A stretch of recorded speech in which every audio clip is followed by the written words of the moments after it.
Assalamu alaikum class. Hopefully you people will be fine with the grace of Allah Almighty. First let me introduce myself. This is Wasim Akhtar with roll number 1022 and my topic of presentation is independent repeated trials with two outcomes. सबसे पहले समझना होगा statement को क्या कह रहा है कि इंडिपेंडेंट एवंट आपने पिछले जो ग्रुप है उसने प्रेजेंट किया है। डिपेंडेंट और इंडिपेंडेंट एवंट क्या होता है थोड़ा सा मैं भी बता देता हूँ कि इंडिपेंडेंट एवंट हमारे पास वो होता है कि लेट्स सपोज हमारे पास दो एवंट और हैं ए और बी, ठीक है।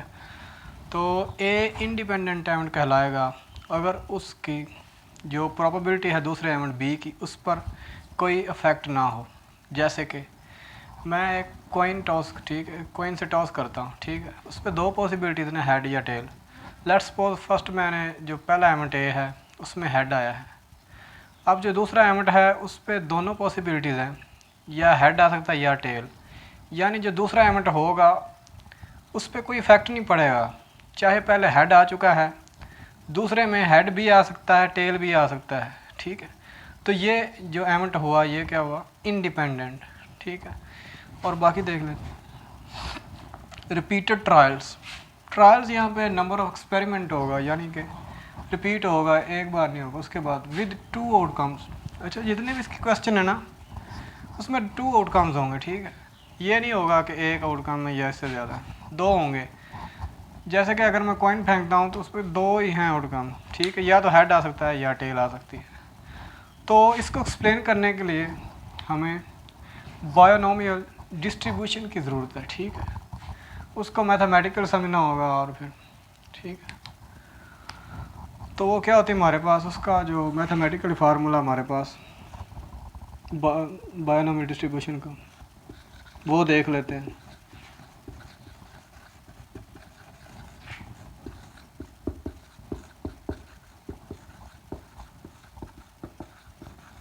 ठीक है, बायोनोमियल डिस्ट्रीब्यूशन को देखते हैं क्योंकि ये फार्मूला इसमें यूज़ होना है, ठीक है। तो वो क्या होता है हमारे पास, वो होता है p इंटू एक्स। बुक पे ए के लिखा हुआ, मैं यहाँ पे एक्स वेरिएबल यूज़ कर रहा हूँ, ठीक है। ये इक्वल होता है हमारे पास, यहाँ पे हमारे पास n और यहाँ पे x।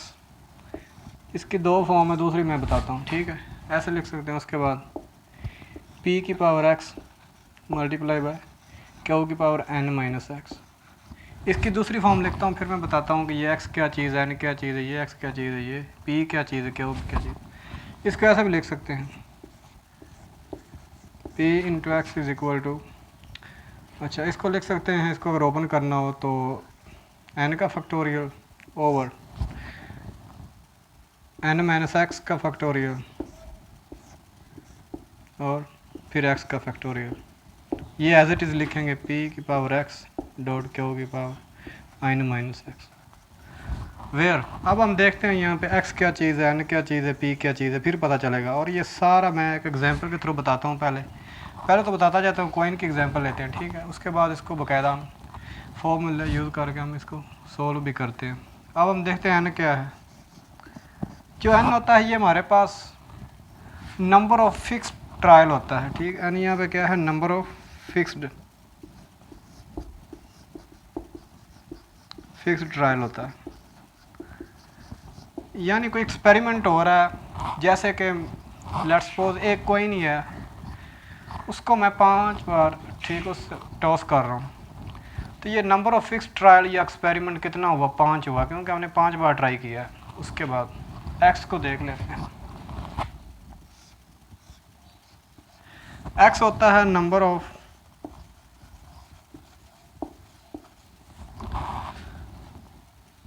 Success desired.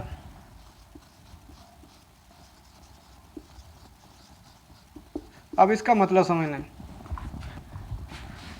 यानी नंबर ऑफ सक्सेस का मतलब है अगर मैं कॉइन उछाल रहा हूँ, ठीक है, कॉइन से टॉस कर रहा हूँ, तो मेरी कोशिश ये है, मेरी ख्वाहिश ये है, मेरी डिज़ायर ये है कि मैं 5 बार एक ही कॉइन को, ठीक है, टॉस करूँ, उछालूँ, और 5 बार में से जो 3 है 3 बार हेड आए। तो ये क्या मेरी हुई, ये मेरी डिज़ायर हुई, यानी सक्सेसफुल। अगर हेड नहीं आता तो वो फेलियर होता है, ठीक है। तो जो एक्स शो कर रहा है ये मेरी डिज़ायर को शो कर रहा है कि 3 बार, वो आगे मैं एग्जांपल आपको बताऊंगा, उसमें देखते हैं। उसके बाद देखते हैं पी क्या है और क्यू क्या है। ठीक है, यहाँ पे जो पी है ये प्रोबेबिलिटी है, लेकिन किसकी? सक्सेस की। मतलब मैं चाह रहा हूँ कि 3 बार हमारे पास क्या है, हेड आए, तो ये उसकी प्रोबेबिलिटी को पी शो कर रहा है। अब क्यू क्या है?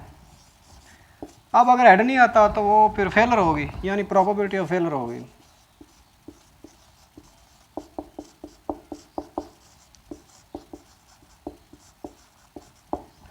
ये तो हो गया इसकी थ्योरी, और इसका ये फार्मूला यूज़ करना है। इसमें मैंने बताया है कि P इंटू एक्स। अब एक्स का क्या मतलब है? प्रोबेबिलिटी ऑफ, लेट्स सपोज मैं चाह रहा हूँ कि हमने 5 बार कॉइन को उछाला है तो उस पर 3 बार हेड आए, यानी probability of 3 time head, x का ये मतलब है।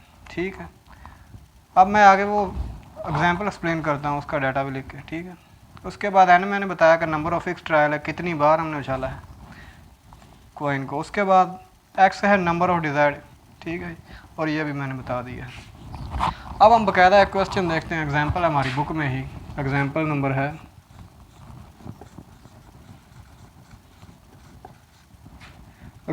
हमारे पास आई थिंक 6.12 है, मैं देख लेता हूँ।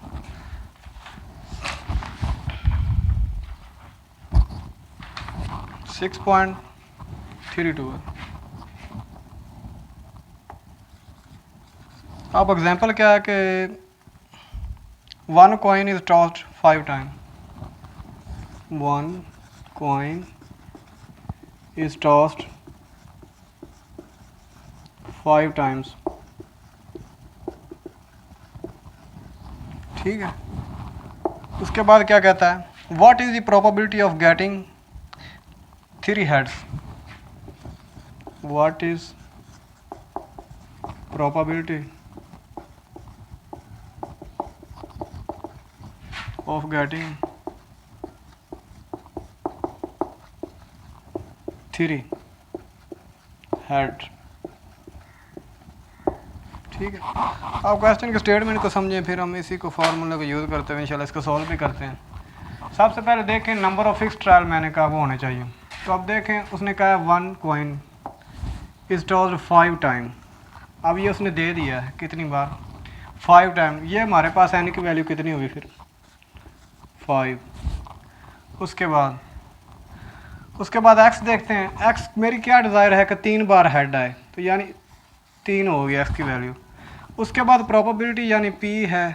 ठीक है, ये प्रोबेबिलिटी होती है सक्सेस की। सब सक्सेस मेरी क्या है कि 3 बार हेड आए, हेड है। ठीक है,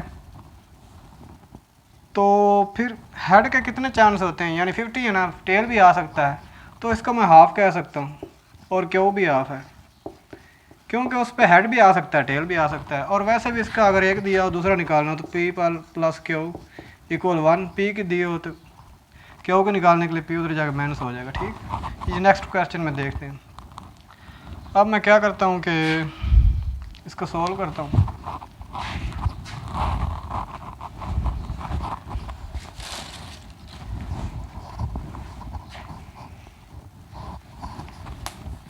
ये फार्मूला लिखा हुआ है, इसी में हम वैल्यू पुट कर लेते हैं। तो n फैक्टोरियल n हमारे पास 5 है, तो 5 का फैक्टोरियल आ जाएगा ओवर n माइनस एक्स, यानी 5 माइनस 3, डायरेक्ट 2 का फैक्टोरियल लिख दूँ। उसके बाद 3 का फैक्टोरियल है,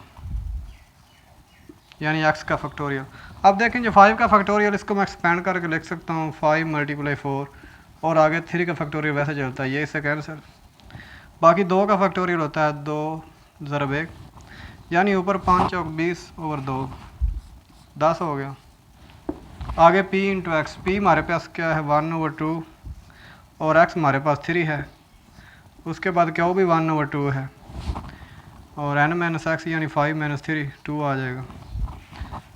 तो अब ये इसकी पावर 3 है, तो ये 2 है, 3 और 2 5 बन गई, यानी 1/2 पावर 5। पावर 5 का यहाँ पे मतलब है कि 1 ये बन जाएगा 32, ये कैंसिल आउट, ये 5 ये 16। तो हमारे पास p इंटू एक्स क्या आ गया?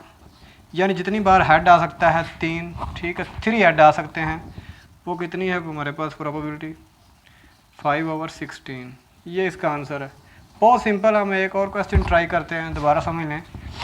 ये हमारे पास बायनोमियल डिस्ट्रीब्यूशन होती है, ठीक है। इसके लिए कंडीशन ये है कि जो आपका एमट है वो इंडिपेंडेंट हो, ठीक है, और नंबर ऑफ फिक्स ट्रायल होना चाहिए, और जो आउटकम्स हैं ये सिर्फ पॉसिबल 2 होने चाहिए। ऐसे नहीं है कि आप एक लूडो का दाना फेंक रहे हैं, उस पर 5-6 पॉसिबिलिटीज़ होती हैं, 6 नंबर होते हैं, तो ये इस जैसे क्वेश्चनों में नहीं हो सकता। यहाँ पे वो होंगे जिसके सिर्फ 2 आउटकम हैं। जैसे मैं क्लास में कहता हूँ कि ये हमारी क्लास है 60, मतलब टोटल स्ट्रेंथ 60 है, तो उसमें 2 पॉसिबिलिटी, या गर्ल्स होंगे या बॉयज़ होंगे, तो वो भी इसी में आता है जिसके 2 आउटकम हो सकते हैं, ठीक है। तो ये क्वेश्चन लिया है कि इसमें ये सारी कंडीशन सेटिस्फाई हैं कि फिक्स्ड जो नंबर ऑफ फिक्स्ड है हमारे पास, ट्रायल वो भी है, उसके बाद 2 पॉसिबिलिटीज़ हैं यानी आउटकम भी 2 हैं, और जो हमारे पास एमट हैं वो इंडिपेंडेंट भी हैं। क्यों? यानी इसमें हेड के भी उतने ही चांस हैं, टेल के भी उतने ही चांस हैं, एक दूसरे का अफेक्ट नहीं पड़ता इसका। उम्मीद करता हूँ कि आपको ये एग्जांपल और प्लस ये जो बायनोमियल एक्सपेंशन इसकी समझ आ चुकी होगी। अब नेक्स्ट वीडियो में हम एक और क्वेश्चन करते हैं इसका।